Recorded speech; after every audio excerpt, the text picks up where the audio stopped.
Faster than a speeding bullet, more powerful than a locomotive, able to leap tall buildings in a single bound. Look, up in the sky, it's a bird brain, it's a plane, it's iWalter. Yes, it's iWalter, strange visitor from another planet who came to Earth with powers and abilities far beyond those of mortal men. iWalter, who can change the course of mighty rivers, bend ears with his annoying voice, and who disguised as Walter Interranti, mild-mannered janitor for a great metropolitan newspaper, fights a never-ending battle for truth, nonsense, and the American way. And now, another exciting episode in the adventures of iWalter. Alrighty, hey, this is Walter from iWalter. Yes, you know what? It's Tuesday night and I'm home because I'm in the process. I hate to say this. I probably shouldn't say anything, but I got a big mouth. I'm in the process of my job trying to get rid of me, trying to fire me. So they say, quote unquote, no, that's not true. And, well, you basically made it very clear that I did some serious offense, which makes no sense because I don't think it was that bad. And, human error doesn't lead to termination, but apparently when you're in my situation where it's been going on for years of, relatively a lot of people who are, I can't even think of the proper word, who are victimized, and I am the culprit for their victimization, then yeah, they try to get rid of me. So, I probably shouldn't be talking about this, but why should I care? Because nobody listens to me anyway, except like one or two people. And I hear that company people listen to me, but I really don't believe it. I'd like to believe that. Actually, no, I don't at this point. But I'll tell you, if something happens and they do try to permanently get rid of me, I will make wind of it.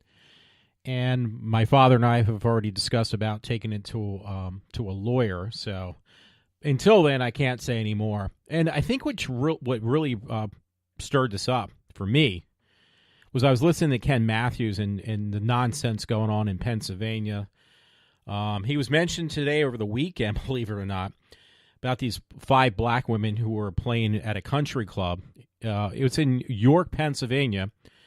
And they were asked to leave because they were taking too long on the golf course, like from one, what do you call it? I don't know anything about golf, so you're talking to the wrong person if you want the proper terminology. But from where they had started to the next, the next hole, they were taking forever. And it was like, listen, you kind of got to speed it up. And what I'm gathering from what I heard from Ken is like, yeah, they didn't want to hear that. And the guy said, if you're not going to leave or speed up, I'm going to have to call the police because you're causing a ruckus, the owner. And, of course, that led to the police coming, and then it led to the owner of this golf course in York to apologize to these women. So it's just like it's an ongoing issue where people are bitching, complaining that they're being victimized. And generally, because as Ken put it, we had 8 years of Barack Obama, and what we had created was a bunch of victimized people of different sorts, and it's gotten really out of hand. I mean, it should have gotten better, and you got these people who just don't stop on, wanting to get rid of Trump. I have one friend, he lives in Wilkes-Barre, and he was saying how he finds tons and tons of graffiti and stickers on these stop signs, on the road signs on the back, saying impeach Trump, impeach Trump. And it's like, yeah, that's very mature, very mature. There was a part of the show today, actually, I wanted to rip the segment of Ken Matthews, because now I'm home all the time right now. And it's just killing me because I got to decide, like, hey, am I going to have to take the legal actions and then afterwards have to look for another job after working at the same place for over a decade, almost a decade actually it was a decade and a half.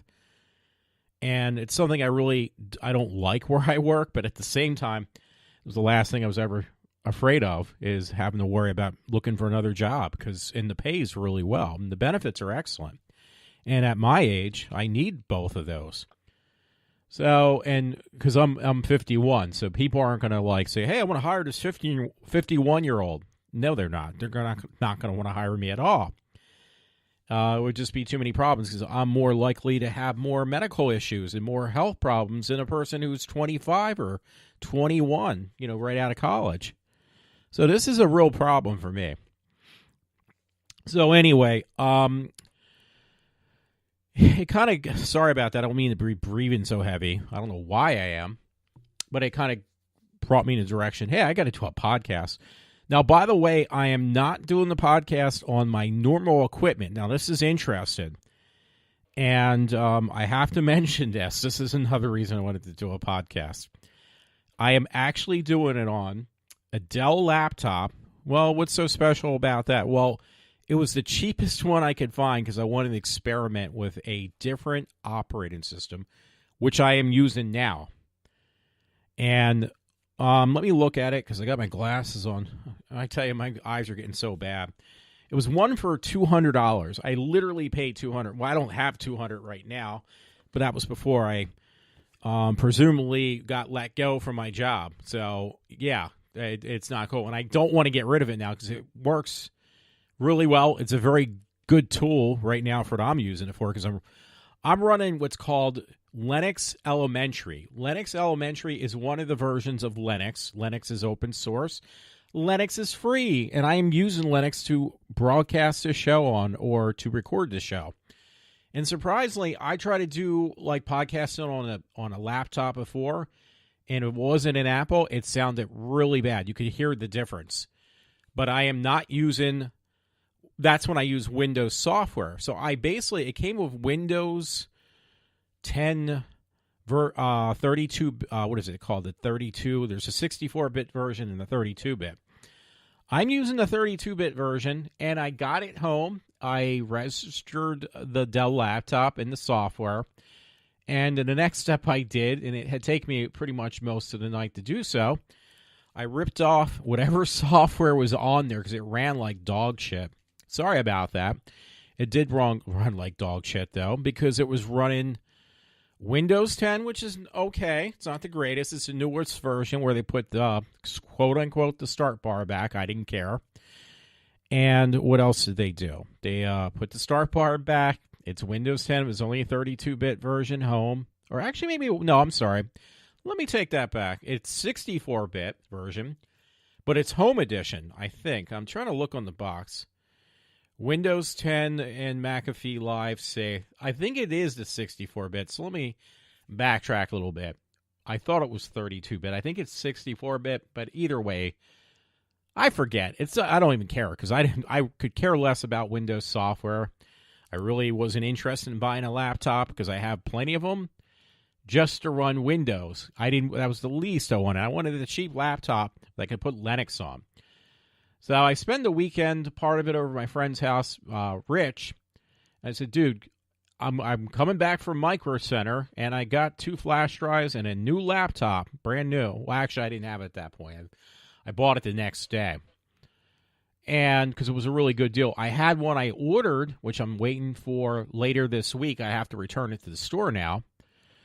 And it is a compact, or no, not compact, I'm sorry, but it's the same thing. HP laptop refurbished that was actually $300. Like, wow, this is a great deal.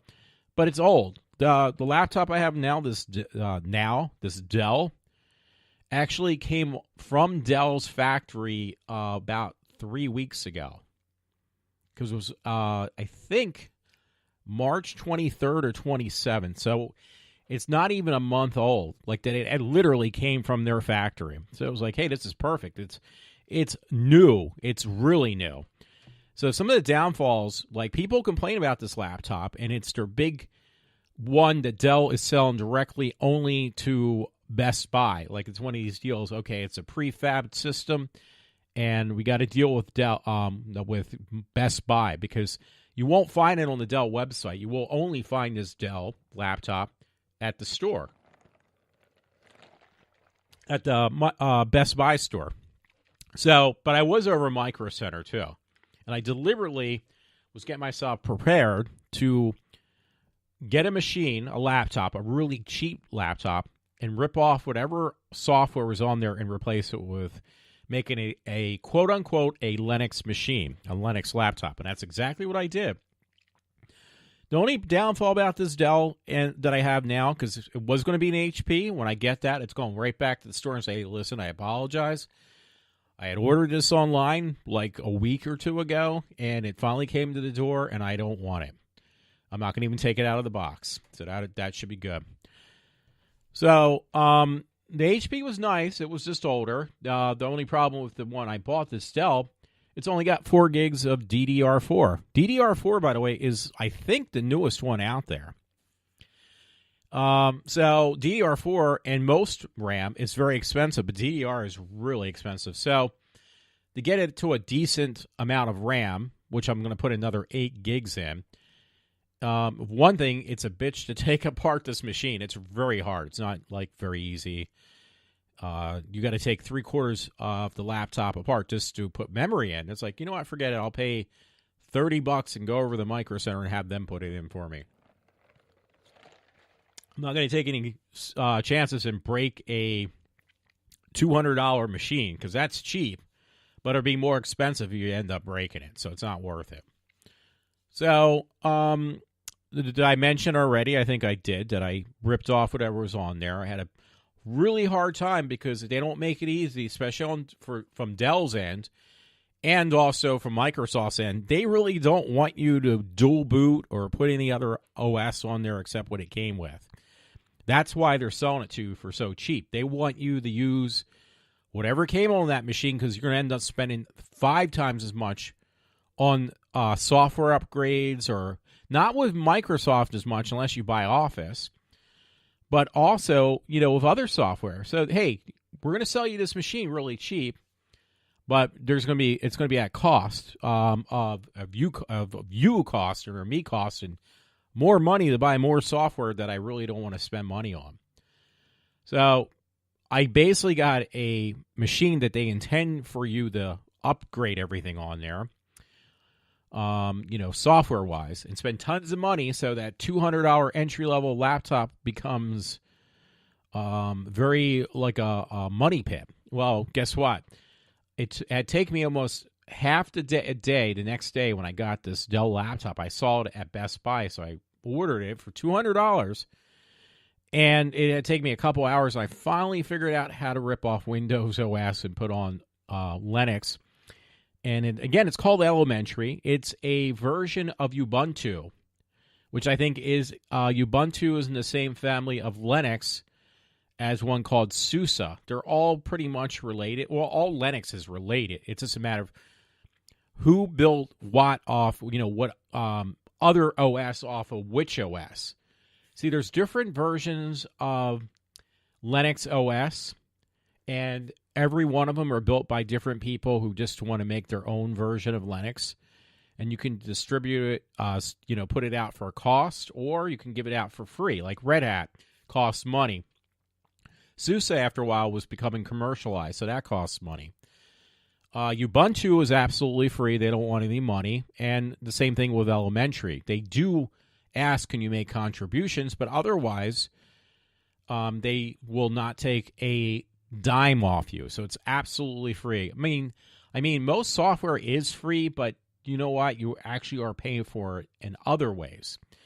So all the stuff that goes on, the programs and everything, anything that's released for both, not SUSE, but for Ubuntu and Elementary, all that software is absolutely free. They don't want you to buy stuff. I mean, there's a couple programs you might spend $2 on, but usually everything is 100% free. So that's really good. And the machine this machine I got now, it's got an AMD A6, and I haven't had Athlon, or it's no longer Athlon, but AMD, which used to be ATI, because it has ATI graphics. So AMD/ATI, but now it's just all AMD because AMD bought out ATI. ATI, by the way, is a graphics card company that was from Canada, and they were a big competitor against NVIDIA, which at this point I think everybody's heard of NVIDIA. And it was like the poor man's graphics card. It's still kind of running behind NVIDIA, but for price performance, my desktop I have right now, actually two my Apple computers, my desktop, which is an Apple, and my laptops that are Apple, they're running actually the ATI graphics cards / really it's AMD graphics cards, because AMD bought out the company and then they just basically soaked up whatever they were working on and continue today. So it was just a way to keep that graphics card company alive. And in addition, it was also a way for companies to save tons of money when they want to buy chips for their machines and actually make AMD a more competitive company, because they put both the CPU, your central processing unit, which is not your computer, but the chip in the middle of your thing, like Intel. In this case, it's AMD. And your GPU, which is your graphics processor unit, that's what does all the graphical interface on your desktop. They put it together on the same chip. So, well, they're actually, it depends how you look at it. It's different chips on the same die. But bottom line is there's two things going on at the exact same time. So, and it's more cost effective when you can do both, because, you know, everything is being placed on one chip, not two, and the juice is being drawn to that one chip, which has actually two different units on there, one being the CPU, another one being the GPU. So, so that's why they did that. Anyway, I'm going a little bit of astray, a little bit far into a different direction. But yeah, I am doing this program right now on a Linux machine, as I call it now, my Dell, and it's in Inspiron 15, meaning 15-inch monitor. Now that's the thing, that's the downfall. The monitor, somebody actually wrote that. It was like, oh, thank God it's not just me, and that my eyes are getting worse. But somebody complained that the screen is really bad, because I mean, you're buying a whole laptop. Whole family. No, you're buying the whole laptop, everything included that you will need to get started on a, $200 machine, a $200 laptop. That's unheard of unless you're buying a netbook. This is not a netbook. This has a 500 gigabyte. That's a half a terabyte hard drive. It's got DDR4, and it's got the AMD Radeon, it's called R4. They changed the numbers up on their newer graphics chips. It's called an R4, by the way, because the chip is it's a CPU and GPU in one. I forget what they call that. It's like IPU or something like that. I can't remember off the top of my head.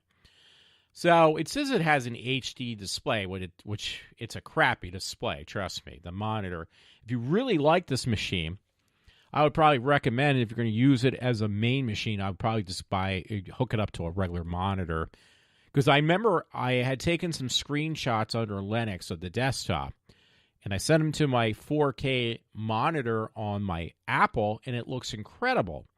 So the monitor is the worst part of it. But you know what? You're putting a lot of stuff into a $200 machine. It's $239, but you might as well say $230. I had some Best Buy money, some gift credit, whatever, because if you spend so much money, if you use the Best Buy credit card on anything you buy, doesn't even have to be at Best Buy. After so long, Best Buy gives you money back, just like Amazon does and some other cards. But they give you back gift cards, so I use those gift cards towards this machine. And I save myself about like $15, $20. So that actually brought the price down. So anyway, I'm looking at what it has. It says it has an AMD A6 9200 processor. So that, I think it's called an APU. That's what I was looking for, that word. It's called APU. That's if you see something that says APU, that's both your CPU, central processing unit chip, and your GPU, graphics processor unit, built all on the same die. or the same chip. It's glued or whatever you want to say on that same chip. So everything is working off of one chip. It says the software is Windows 10, and I can't remember which one it is. Again, I could really care less.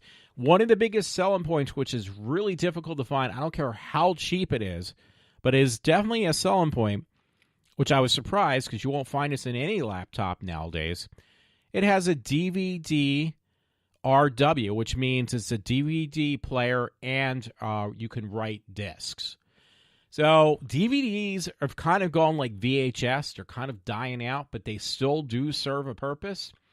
And one of them is that people still buy DVDs, probably more likely they're going to buy a DVD over top of a Blu-ray or a 4K disc because the price is so dirt cheap. And plus, they actually, on a small laptop, you really don't need to buy a 4K or Blu-ray disc because it's just kind of a waste of time, and it's a lot more expensive, give or take. Sometimes the DVDs are are about the same price, so give or take.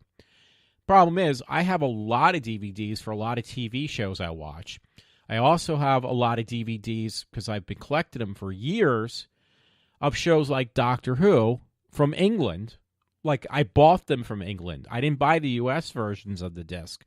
Just basically because it doesn't make much of a difference, but the setup is slightly different on the packaging for the disc. And it's like, well, I like the artwork on the disc from England, for one thing. And two, they're cheaper. So why not buy them from England? I could get them shipped from Amazon.co.uk, some Doctor Who discs, which I've done in the past, and get them shipped to the house, and they're far cheaper than buying them in the store or buying them from Amazon.com. So I've done that over the years, and I got tons and tons of Doctor Who discs. So, but Walter, you have foreign discs you want to play on your laptop? Well, yeah, I can actually do that. Why is that, Walter? That's a very interesting question. I'm being sarcastic because I am talking to myself in more ways than one. Well, the programs they use, which a lot of these programs originally had derived from, is actually from Linux. So VLC does not look for any region on any disk that is a DVD. So you can get it from Japan or anywhere on the face of the planet and put it under VLC, and you can play that movie. Well, guess what? VLC is the main program they use in Linux. And where did VLC originally come from? It came from Linux. It came from the Linux world.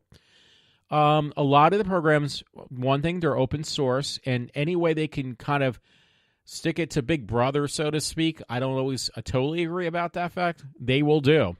So Linux is open source, and two, they don't look for region codes and crap like that.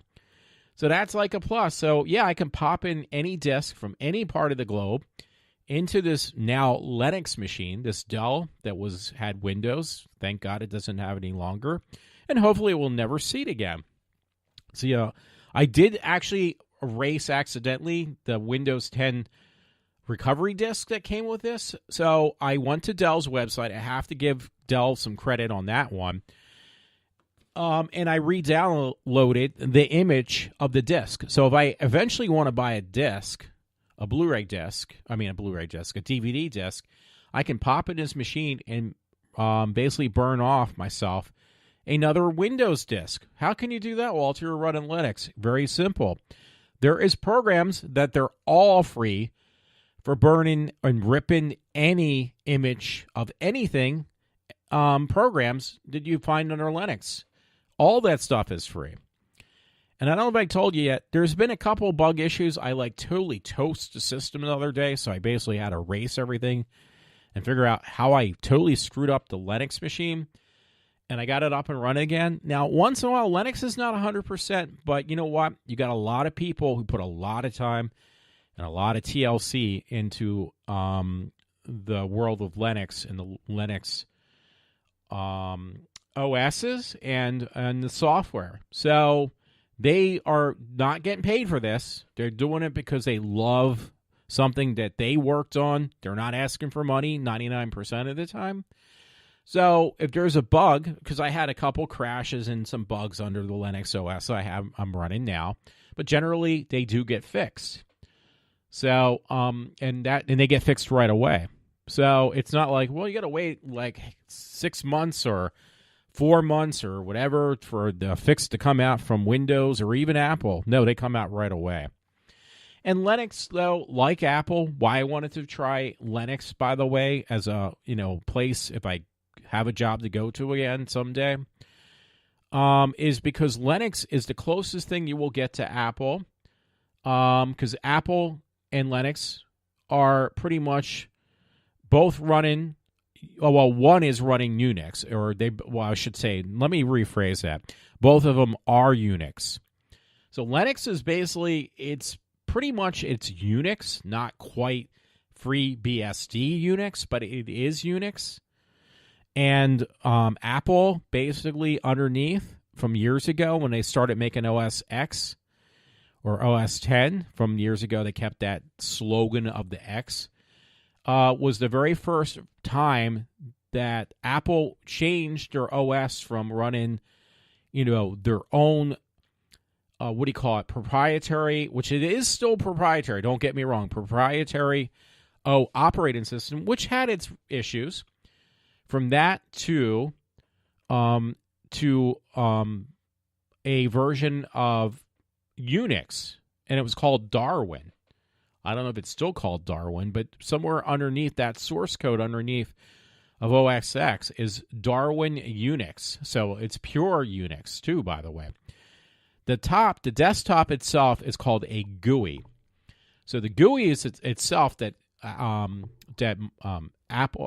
puts out. Yeah, I did say that correctly. Is, that's Apple. But what's working underneath and what Apple is actually, if you take the skin away from the apple, that's a pretty good paraphrase, I would think. You will see pure Unix. That is what it is. It is Unix. You don't need to understand Unix, but it is there. You can put in Unix commands, and it will understand them if you go into a text prompt. If you go under Linux, you can go into text prompt. That's the only way you can install or uninstall or work with your operating system. My version of Linux, either way is right. They made it very, very user-friendly. I tried Linux in the past, and I had a real difficult time figuring it out. I ran SUSE for quite a while, and it just wasn't there yet. And the same thing happened with Apple. But look at this. I am making a podcast for the very first time on Linux. I was running old programs that were clones of video games I played when I was a kid, or actually that I used to play when I found out about them, like Doom. There's some clone versions of Doom. You can play 3D games. You can play Steam on Linux, because Steam has always been dedicated for quite a while now to the Linux world. They know there's people out there who don't want to run Windows, but they want to play games. So they go and they download Steam. You can get the games. And thanks to Android and stuff, which is some type of other version that's kind of, to my opinion, is close to like the Linux world, that opened up a lot of doors for Linux users to actually be able to get more. It's harder a little bit, though, in some ways to find really good games, but if you have a top-of-the-line machine, you can actually run quite a bit of games on a Linux machine, and it will run. That's the one thing I have to point out. This laptop, people who buy this for $200, their biggest complaint is, wow, this is really slow. And it's because of the Windows. They said, yeah, it takes forever. Well, guess what? It takes me, which is a long time for most people, for me even when I compare it to my Apple, the boot up from like a cold machine up and getting elementary Linux running takes about a minute. And the reason it takes that long is because I'm using a standard SSD drive. Now, when I had Windows on here and doing all the checks that Windows does just to start up the OS, it had taken at least 3, 4, 5 minutes to boot up into the Windows screen. It was a real pain in the neck. And I only ran that just to, get everything checked out, and say, hey, I got a legal copy of Windows. I want to make sure I can re-download it later on. And also, registered my my laptop with Dell. So if I have a problem, I can take it to them and say, hey, this is busted. Because I don't have the software on there any longer. I had taken that off first thing I could get my hands on, figuring out a way to get rid of it. I got rid of it. So, yeah, it runs probably, I would say, 4 times the speed as what it was intended to when it was running Windows. And it's only got 4 gigs of RAM. I did buy another 8-stick of RAM. I'm going to have my friend Rich, or I'll just, like I said before, I'll pay $30 and have somebody else install it. It's got to be careful because I don't have an income right now, so I'm going to have to be very, very careful. So to speak, I'm getting paid right now, but for how long I don't know, because they could cut that string, that apron string, my prior job, and when they do, I'll have no income. So then I have to look for another job, and I don't want to do that. So I don't want to go back on that situation. But anyway, I will say that Linux runs very smooth when they run stuff. The weakest link on this thing right now is the 4 gigs of RAM, which is really not that much, but for Linux, it's actually not bad at all. You do want a little bit more RAM. The hard drive, it's a 5400 speed RPM speed hard drive. It's not SSD, it's a standard HDD, but it runs flawlessly and it runs very nice. It didn't run that smooth under Windows, I can tell you that much. Runs very good under the other thing is that there's an issue, and I found the program in the App Store that they have on Elementary that I installed, and it was free. Actually upgraded my my graphics drivers, or whatever you want to call it, firmware drivers, whatever, because when I installed the OS, there really wasn't any graphic. It wasn't take advantage of, or you do need to make sure your GPU is working as well as your CPU, like that it's taking advantage of it, because it takes a lot of stress off your computer. It makes it a lot faster, less jaggedy, and you can do a little bit more. So when I put on this one program that actually said, hey, listen, there is a GPU in here. There's a graphics card chip. You need to access this for like 3D rendering for games or for other stuff. It definitely did speed up pretty quickly. And it did make a difference. And more so than I saw right out of the box when Windows already had that stuff already set up. They actually have the Radeon software equipment, which I forget what you call it. It's like a program or whatever that is made specifically for Windows. They do make one for Linux. They've done it for years. I just wasn't sure how to install it properly. I tried all night. I couldn't do it. So I got this other file that actually does look for and install drivers into your OS of my version of Linux that says, yeah, he does have a graphics card. Now, these aren't the ones from ATI, ATI AMD, but that's fine because I saw a large increase in the performance. Now, the other downfall, because it is a $200 computer, I tried to run it overnight, and it started getting a little cranky. So I think that was the machine itself. I don't think it was the software. So there is some good and bad. You're buying a cheap, basically a toy.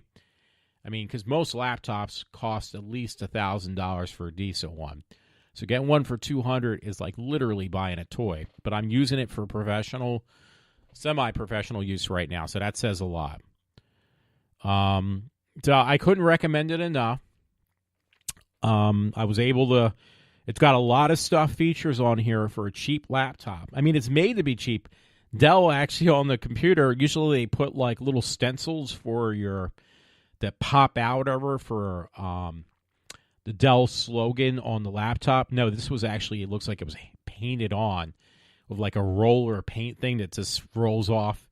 You dip it in paint and you roll it off and it says Dell. Like it's painted on. That paint that says Dell is going to eventually wear off on the machine.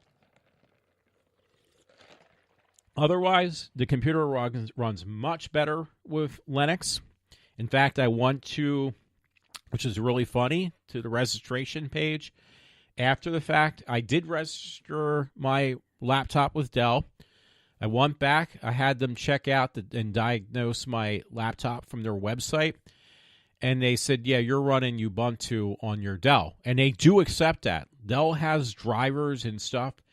And actually, it costs a lot more than $200, though. You can buy Dell out of the box that will come equipped with Ubuntu, the latest version that might come out. Now, Ubuntu and any other Linux, they always are fixing, the OS on a daily basis. Literally. They might even just redesign the OS, and I have to go over to my friend Rich's house because I wouldn't know how to do that, and put the latest quote-unquote build of Linux OS on there because I wouldn't know how to, because you have to actually understand how to, I would say, go into your prompt screen, and you got to do the work from there. Now, I got a program on there right now that actually does go into the prompt screen and does all the dirty work. I wouldn't even know how to begin to install files or programs or update their programs or fix bugs and stuff. I got a program right now that does that for me, and that was free too, by the way. So it's very interesting. I'm sorry, I keep on moving my mouth away from the mic. Now, the last time I did a podcast, this is why I'm kind of curious myself, on a PC as opposed to an Apple computer, was when I was in, I was going to say Blairstown, but that's not correct. It was in Red Bank, New Jersey, when I was interviewing the people from the Comic Book Man. And it worked horribly. Like, it sounded like they were in a swimming pool. The quality was god-awful. And I could not do a good podcast. And I had an Apple laptop with me. It was like, guys, I got to swap out. And they were getting very impatient. I would never try it again, trying to run a podcast off of a PC running Windows. I'm sorry. It was horrible. That's why I spent so much money, though, on buying all this Apple equipment, because Apple works much better. Now, if I get proven wrong tonight, that'll be great. Because trust me, now that Linux is becoming more user-friendly, it would definitely mean a lot to me. And by the way, did I mention this? I can't remember, so I apologize on this one now, too. Not only am I running a podcast or recorded a podcast on Linux, what is it called? Elementary Linux. I am also using the same exact program that I use with all my computers. If it's an Apple computer or a PC computer, if it's Windows, whatever, because I ran different versions of Windows, or if it's Apple OS X, I'm using the same exact program. The one I actually really like using, too, because I can do so much more with it. And that is open source, too. And I think I did mention this, Audacity. So Audacity was originally designed for Linux. Then it worked its way into Windows. Then it worked its way into, just shut down for a second, the screen. I did have the hibernation mode, and it actually kicked in finally on my Linux machine. I have to turn that off if I do a podcast for this long. But yeah, so everything, this program is most comfortable, and it's going to work best on Linux. It worked very well until the latest update on Mac was Audacity. Windows, it worked very well, but you got to be very careful too, because if you're running the PC with Windows, whatever, and you're trying to do a podcast, good luck, because sometimes it may work, and other times it might just sound like dog shit, and that's what happened to me. It literally sounded like I was submerged underwater. So yeah, so that's an issue. So my main focus tonight, obviously, my concern of looking for another job, if it comes down to that, which I'm trying to keep that in my mind. But also, for the first time, because I've been a hypocrite for many years on Linux. Like, I use as a handle online, my handle is Linux2001, because I liked back in 2001, which is like, 17 years ago? I used to use the handle. I wanted to make a handle called Linux 2001, but 2001 was taken. And I was always impressed by Linux. It was just very hard to figure out. So just recently, it was like, you know what? I'm at work. I bought this gaming laptop because of guys I worked with. And they got me really interested, which I never really play any games on it. I think that Marvel only lasted a few minutes and there are a few days and it wore off. So then what I did was, it was like, well, I really don't want to bother to bring back, because the screen is much smaller on my Apple laptop. I hate bringing the Apple laptop for that reason. It's a lot lighter. It's very mobile. I got a MacBook Pro. Very expensive. But it's light. It's great. The screen, though, is kind of small. And it's like, well, what if I want to sit there and relax, and on my break, if I want to watch something, for my break time, then, yeah, I want a bigger screen. So I just keep on bringing the gaming laptop and end up not really playing in the games. I just end up using it because it has a bigger screen. And the quality is okay, but, it's very heavy. It's a very heavy machine. It's a gaming laptop. It's got heavy-duty, hardcore graphics in there. I don't know if I mentioned this. The Dell has decent graphics. You're not going to play any, 4K games on here. You're definitely not going to even play 1080i games on here. It can't handle it. But it's got a big monitor screen. It was $200, as I mentioned before, and it is running Linux, so I got the best of both worlds. And why I did this, though, was because, one, I want to experiment, and two, I wanted something that has a bigger screen. Two, I can learn more about the world of Linux on. And three, it's light. The laptop is very light. They claim it's 4 pounds, but it's all plastic. And it's very light. I can't believe it's 4 pounds, though. I find that very hard to believe. It's got a decent size, hard drive, even though it's SSD. And with Linux, it runs actually very smooth. So all around, it's great. And if I really want to, I can, play certain old school games. It's funny. One game I always wanted when I was a kid, could never get it. Well, there's many games I wanted when I was a kid, and I got most of them. But one that actually interested me, and they never released it on any of the platforms that I used to play on, console-wise or desktop-wise. I don't think I had desktops when I was a kid. Believe it or not, I didn't. The best you're going to get is a Commodore 64, and that meant you had to know how to work under a text prompt screen, which nowadays you don't see people doing that very often. Was this game called Burger Time? Well, that was one of the open source games that somebody who loved Burger Time as a kid ended up making a clone that looks exactly like Burger Time from the arcades, and the one that they did release on real computers back then, which a real computer back then was a Tandy Vision. A Radio Shack, I think, had their own one, and the IBMs, which you ran DOS on. So, yeah, that's when you played Burger Time at home. Otherwise, it was an arcade game, believe it or not. But now I can relive that. And it was funny, I actually did get the 3D graphics to work, because I played some clone games of, this game's supposed to be a clone of this game, whatever.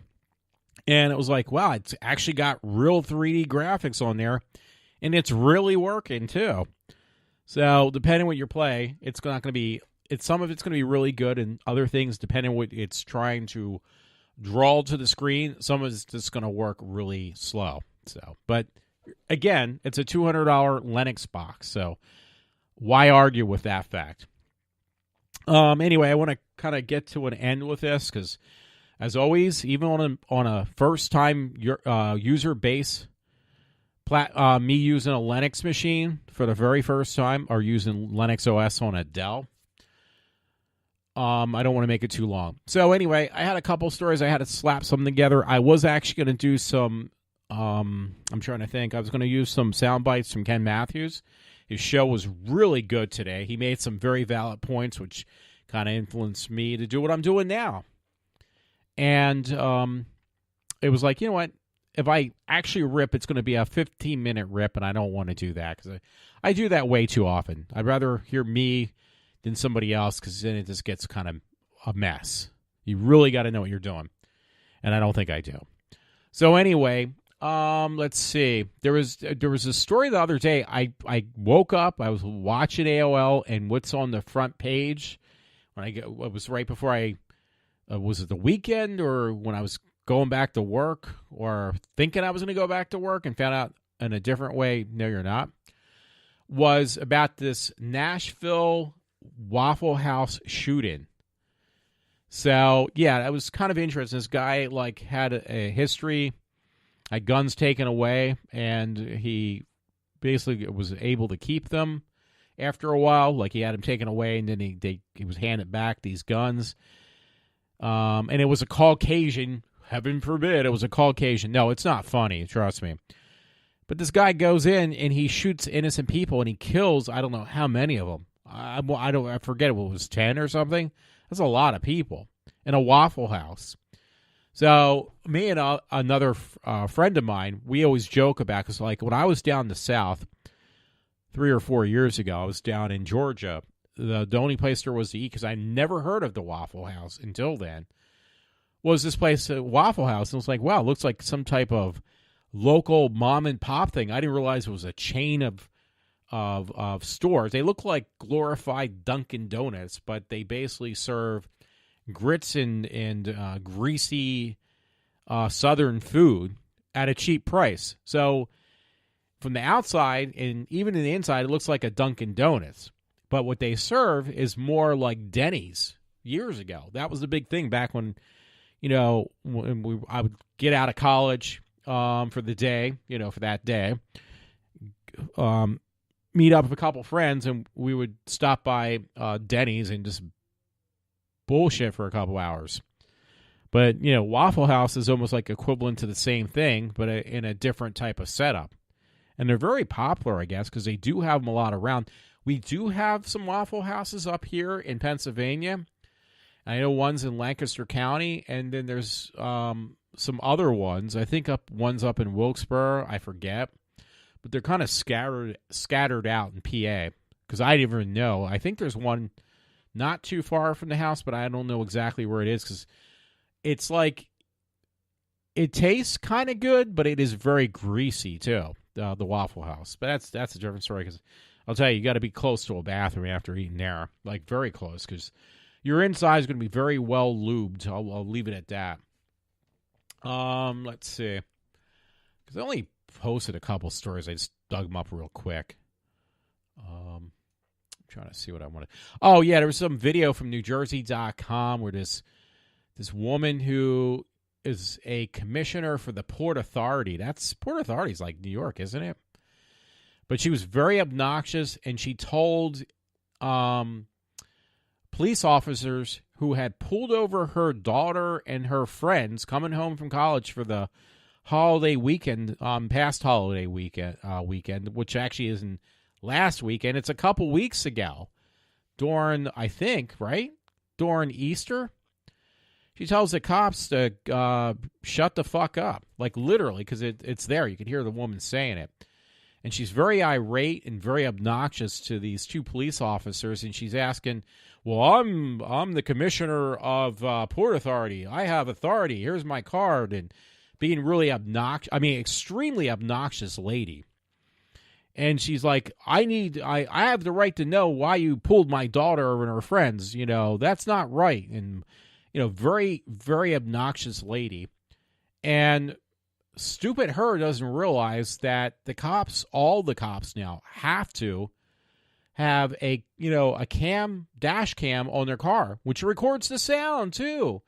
So everything was recorded on sound. This woman's making a complete ass out of herself. And I think she is so full of herself, so irate to these two guys. And the guy even says, I'm just doing my job.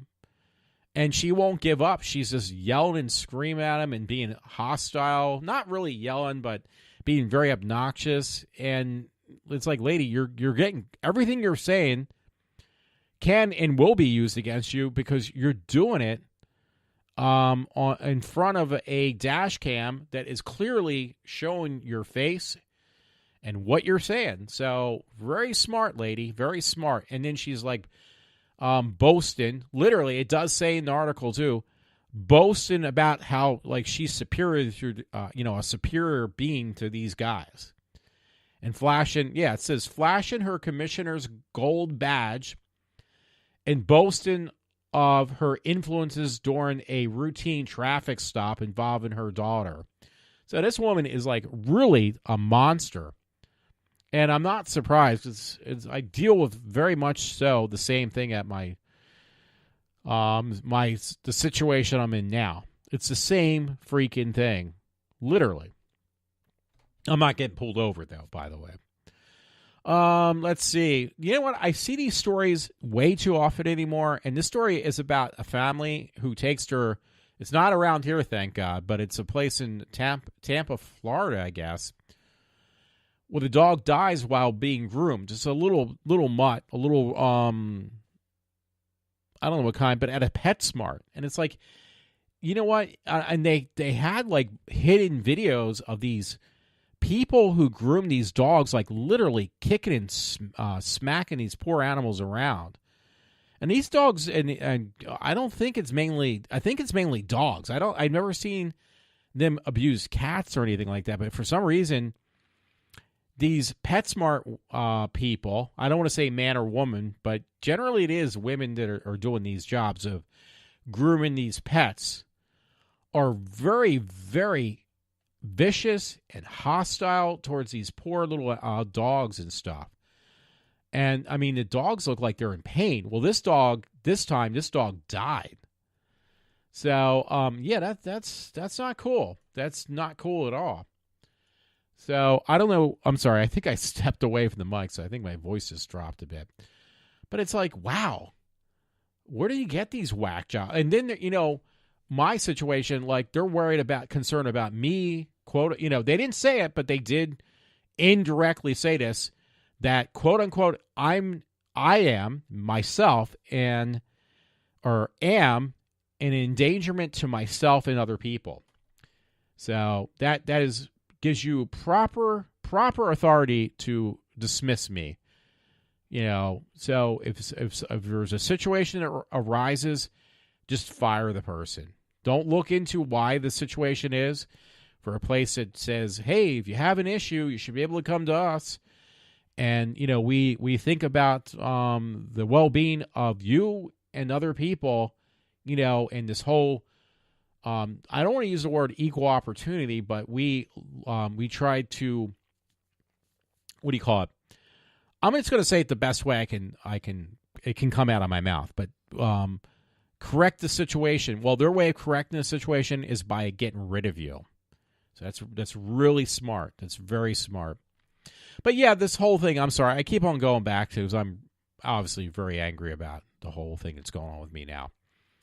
But yeah, this is not the first time. I think it even happened maybe around here. I don't remember that I read something about some woman grooming their some person's dog and like literally punching or smacking or throwing the poor dog across the room because the dog was like fidgety. It's like, well, the dog's very scared if it doesn't see, its owner or somebody it recognizes. And you're talking like small little dogs too.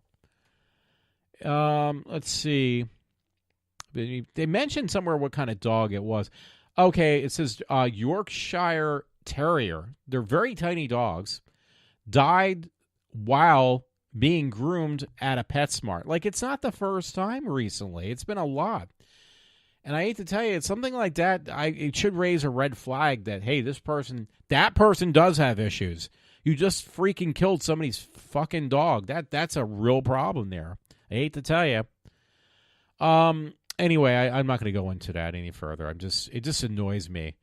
Yeah, it's a double standard that I'm thinking. That's the first word that popped in my head. Well, what do you mean by double standard? Well, you don't hear these people, depending who the party is, who's doing these vicious acts. Like, I've seen these things with these daycare assistants that are females that are sexually and physically abusing children, little infants and children, and they get a slap on the fucking wrist, though. Nothing else happens out of it. It's like, that really bothers me. When are you going to actually change the situation, and fix it, and stop playing like patty cakes if somebody kills a child or abuses an animal. That's usually a red flag that, hey, this person has a serious problem. No, it isn't, because unless it fits the media, because I know Ken Matthews says something on this line, if it doesn't fit the media's agenda, you're never going to hear a fucking about it, and it's the truth. Okay, so just going to have to get one of those tags on there tonight. This is explicit, this show tonight. Anyway, I'm getting near an hour. I want to finish it in the next few minutes. I don't know if you noticed, but Bruce Campbell is no longer, and Sam Raimi, they're no longer going to do the show of, after this season, of Ash versus the Evil Dead. This is over with now. I never really liked it. Now, I watched the latest episode of Ash versus the Evil Dead, and I hate to tell you, I had to cover my eyes. It was really gross. It was really gruesome. I mean, the whole thing is it's a comedy, gore, horror. That's what you expect out of Evil Dead franchise. But this one was really disturbing. I'm sorry. The last one was just like really, really gross. I just had to mention that too. I see something about Doom, which is one of the games I had to play the old school version, a mock-up on my Linux box I have here. But it says actress Nina Bergman tweets that Universal is getting set to film a new Doom movie. So I've been waiting for that. They better not make the main character into a woman because they got to be politically correct, because that will really piss me off. I actually don't mind the one with The Rock. I think that he did a really decent job for what it was worth. I don't think the movie was dog shit, but it could have been better. So, and I was hoping they would make another Doom movie, but they better not be politically correct like they've been with everything else. Because again, they're saying Nina Bergman, so I hope they don't make her the main character, because that's what it looks like it's going to end up happening. Make her another character. Don't make her, because Doom is the main character is a guy. He's a naval guy, so keep it that way, please, or you're going to have another piece of garbage on your hands. Well, let me take that back, because I actually liked the other movie. First time I saw it, I thought it was horrible. But when I watched it, like there was an extended cut version, it was much better. It was much, much better. So that's why I have to take it back as well. So anyway, folks, this is Walter. Oh, by the way, before I forget, once I find out my income situation, unfortunately, I can't afford to do it right now, but I would love to do it before the time runs out for me to do so. They are selling tickets for a meet and greet down in Blairstown to meet Jason Voorhees #2. The guy, I can't remember his name, who said he was going to retire because the guy's up there in age. And he basically said, yeah, I'm not going to be doing any of these horror conventions. He's been doing horror conventions for years. The actor who played Jason Voorhees #2. The big thing about that actor was he was the first one to play Jason as a full-grown adult, and he had the satchel over his head. I met the guy one time, and he was like, yeah, this is my last convention. I'm not going to do anymore. And somebody told me and my friend Todd, oh, that's bullshit. The guy keeps on saying he's going to retire, and he doesn't. And it's like, well, that's great, because I still love these movies. I wish I could remember his name. I wish I could find the spot, because my friend Todd told me about it. And, they have so many tickets to the Blairstown Museum. They built a museum. It's a little store, basically. And they were selling VIP tickets. You get to spend 3 hours, and you have a meal with the dude. There's only so many tickets. It's not going to just be you and him, unfortunately. It's like $150, but you get to meet him. You get an autograph of him. You get a photo shoot with him. You know, and it's probably like I think there's like 30-some people. I think that's how many tickets are selling, like 38 people. And that number was going down, believe it or not, because, hey, those movies are very popular. And normally I wouldn't even think twice. I'd like, hey, I'll just buy the ticket. I'm going to get it. It's $150, no sweat. Well, I can't afford to do it right now because I don't know where my income's when it's gonna stop, and then when it does, I can't be going across from one state to the end of another one with no money. That's stupid. So, but yeah, I try to look for his name. I can't find it, so I apologize, folks. Even if my friend Todd sends me, I would have looked it up right away. Oh, here we go. Steve Dash. Okay, it says the Blairstown Museum invites you to attend Dine and Dash, because his last name is Dash, on Thursday, July 12th. But the sale is going to end the end of the month, of this month. So you only got like a couple days left, because it's, what's today, the 24th? Yeah, today's the 24th. You got 4 more days left. I got to decide what I want to do. I really want to buy a ticket to this sale. Thursday, July 12th is beautiful in historic Blairstown, New Jersey. It's Blairstown. It's a couple days he's doing this, these meet and greets. New Jersey, where Friday the 13th franchise was born. 40 special guests will celebrate Friday the 13th Eve with the 3-hour amazing VIP experience with Steve Dash, who was Jason Voorhees' number 2, the adult version, the very first Jason who was an adult. So I would definitely want to do that. Like I said, it's about $150. That's usually, I normally say, hey, that's no sweat. I can do that. But unfortunately, I don't have that money I can spend right now, so I don't know what to say.